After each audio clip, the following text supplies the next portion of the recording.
Welcome back, sir. All systems for gaming will be prepared in a few minutes. 3, 2, 1.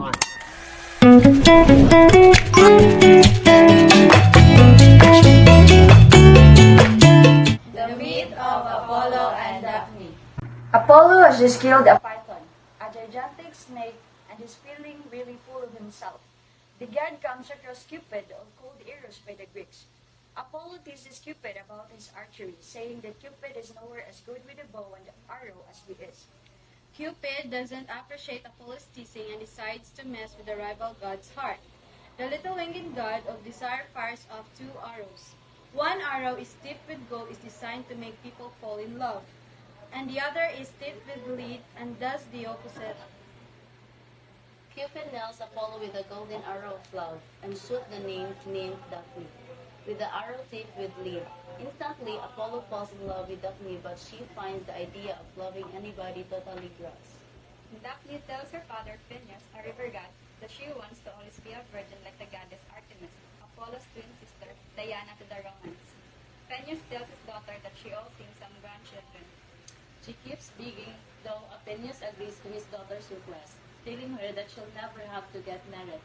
However, the river god cryptically asks, "Your own face will forbid it." Anyway, thanks to Cupid's shenanigans, Apollo is now totally in love with Daphne. He chases her all around the woods, trying to convince her of how completely awesome he is. Daphne is not having it, however, and just keeps on running. Eventually, Apollo catches up with the beautiful nymph. When he just about has her, Daphne calls out for her father to help her. Phineus does what any concerned father would do. He turns his lovely daughter into a tree.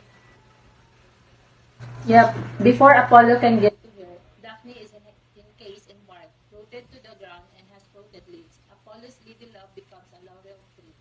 As you might imagine, Apollo is pretty upset. He declares that he will never forget Daphne and makes the laurel his sacred tree.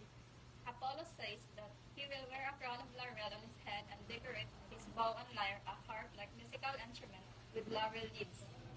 The grief-stricken god swears to the laurel tree that it will always stay green and never rot. The laurel tree bows its head in gratitude.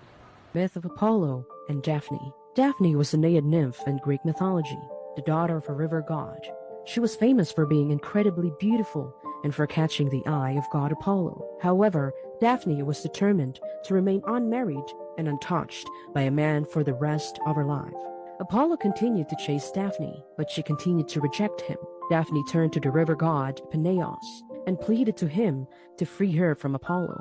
In response, Peneus used metamorphosis to turn Daphne into a laurel tree. Apollo used his powers of eternal youth and immortality to make Daphne's laurel leaves evergreen. It is believed that Daphne had to sacrifice her body and turn into a tree, as this was the only way she could avoid Apollo's sexual advances. After Daphne had been transformed into a laurel, Apollo made the plant sacred and vowed to always wear it as a clothing.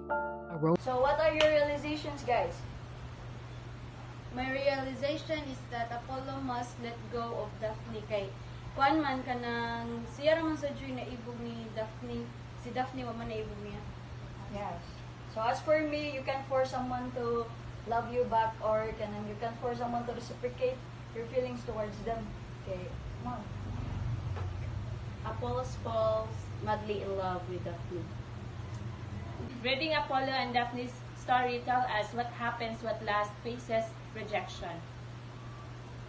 Okay, si Daphne kay mura siya tumboy ganahan siya nga virgin na siya until matiguang siya. Naman siya nag of chastity. Yan mo to. Thank you. That's all. Thank you. I'm Natividad. I'm Buesano. I'm Soco. I'm Nolasco. I'm Ellema. And we are the